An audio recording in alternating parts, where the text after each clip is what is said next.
प्रिय नमस्कार। IHRPC समाचार में आपका स्वागत है।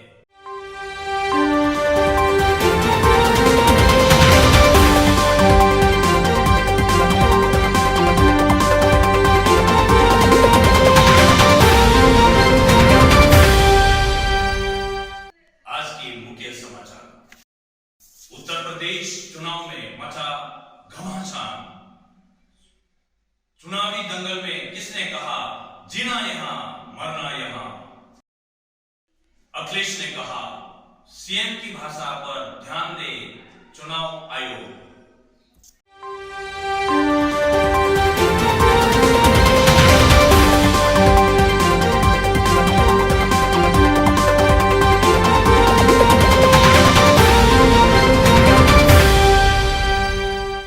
उत्तर प्रदेश चुनाव में मचा घमासान। चुनावी दंगल में किसने कहा जीना यहां मरना यहां। उत्तर प्रदेश विधानसभा चुनाव में सत्तारूढ़ भारतीय जनता पार्टी और समाजवादी पार्टी आमने सामने हैं। सभी दलों ने अपने अपने अधिकांश उम्मीदवारों के नामों की घोषणा कर दी है। वहीं सर्वे एजेंसियों की भी रिपोर्ट सामने आ रही है। लगभग सभी में योगी आदित्यनाथ की लोकप्रियता सबसे अधिक दिख रही है।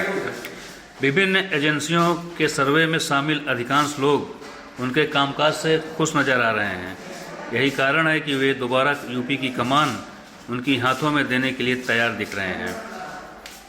उत्तर प्रदेश में इस साल 10 फरवरी से 7 मार्च तक 7 चरणों में मतदान होना है।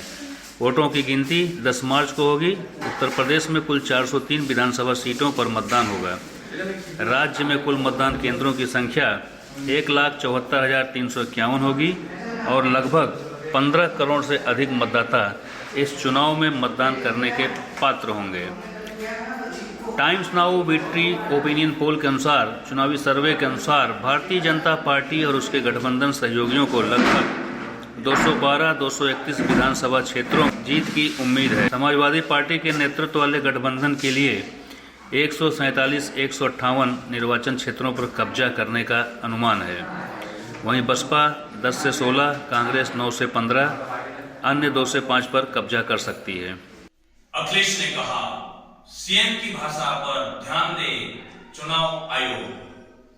अखिलेश ने कहा कि मुख्यमंत्री योगी आदित्यनाथ कई जगहों से टिकट मांग रहे थे, लेकिन उन्हें मनपसंद सीट से टिकट नहीं मिला और वापस उन्हें घर भेज दिया गया है। पश्चिमी उत्तर प्रदेश में होने जा रहे पहले और दूसरे चरण के मतदान से पहले चुनावी माहौल गर्मा गया है।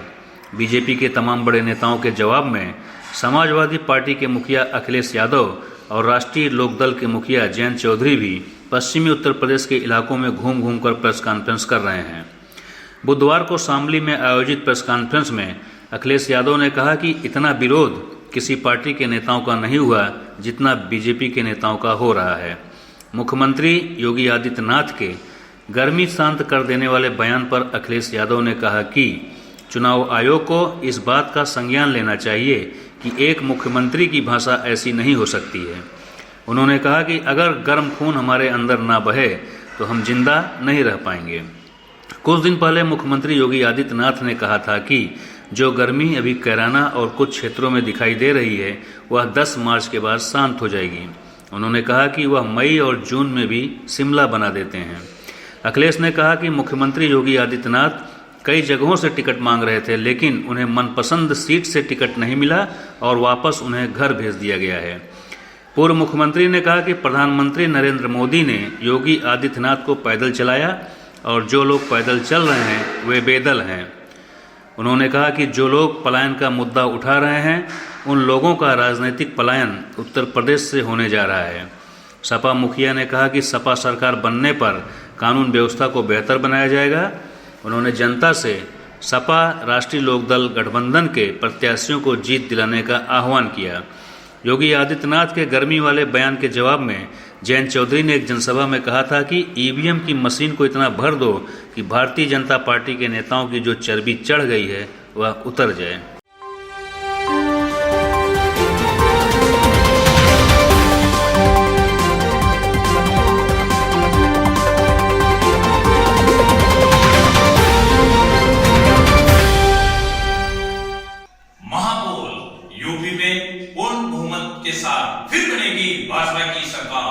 उत्तर प्रदेश चुनाव में बहुजन समाज पार्टी प्रमुख मायावती ने अपने प्रचार अभियान की शुरुआत की और विरोधियों पर जमकर निशाना साधा। आगरा की रैली में उन्होंने एक साथ सत्तारूढ़ भारतीय जनता पार्टी और समाजवादी पार्टी पर हमला बोला। इस दौरान मायावती कांग्रेस पार्टी पर भी जमकर बरसीं। मायावती ने बीजेपी को निशाने पर लेते हुए कहा कि बेरोजगारी और महंगाई से जनता परेशान है। इसके साथ ही उन्होंने बीजेपी पर पक्षपाती रवैया अपनाने का भी आरोप लगाया। उन्होंने कहा कि बीजेपी जातिवादी और पूंजीवादी पार्टी है। उन्होंने कहा कि धर्म के नाम पर तनाव बना रहता है, पुलिस हिरासत में दलितों को मार दिया जाता है। उन्होंने ये भी कहा कि अपर कास्ट के लोग भी बीजेपी में ठगे गए हैं। रैली के दौरान महंगे पेट्रोल डीजल का जिक्र करते हुए उन्होंने कहा कि चुनाव से पहले पेट्रोल डीजल की कीमत बढ़ने से रोक दी गई थी। उन्होंने कहा कि बीजेपी के अहंकारी और दमनकारी राज से बचाना है और आप सपा, बीजेपी और कांग्रेसी से बचना है। रैली के दौरान मायावती ने कहा कि सपा की सरकार में गुंडों और लूट खसोट करने वालों का राज होता है। इस दौरान उन्होंने अखिलेश यादव की सपा पर निशाना साधते हुए कहा कि एसपी ने दलितों से दुर्व्यवहार किया। उन्होंने कहा कि मुजफ्फरनगर दंगा उनके समय में ही हुआ था। समाजवादी पार्टी की सरकार में दलित और अति पिछड़ों को कुछ नहीं मिला और प्रमोशन में आरक्षण बिल को समाजवादी पार्टी ने फाड़ दिया था। मायावती ने रैली में कांग्रेस पर निशाना साधते हुए कहा कि अपनी गलत नीतियों के कारण कांग्रेस सिर्फ केंद्र की सत्ता से ही बेदखल नहीं हुई, बल्कि यूपी से भी बहुत पहले बाहर हो गई है। वो लोग दलितों और पिछड़ों के खिलाफ हैं। जब वो सरकार में थे तब उन्होंने डॉक्टर भीमराव अंबेडकर को भारत रत्न नहीं दिया, वो तब जबकि वो इसके लायक थे। उन्होंने कहा कि कांशीराम के देहांत पर उनके सम्मान में कांग्रेस ने एक दिन का भी राष्ट्रीय शोक घोषित नहीं किया था। मायावती ने कहा कि हम दूसरी पार्टियों की तरह लोक लुभावन घोषणा पत्र नहीं लाते हैं। पिछली बार हमारे कुछ नेताओं ने टिकट देने में गड़बड़ियां की थीं, वे सब अब दूसरी पार्टियों में चले गए हैं। इस दौरान उन्होंने ओपिनियन पोल पर जिक्र किया और कहा कि आप ओपिनियन पोल और सर्वे के चक्कर में मत पड़िएगा। 2007 में हमें तीसरे नंबर पर बताया गया था, रिजल्ट आया तो हम नंबर 1 थे।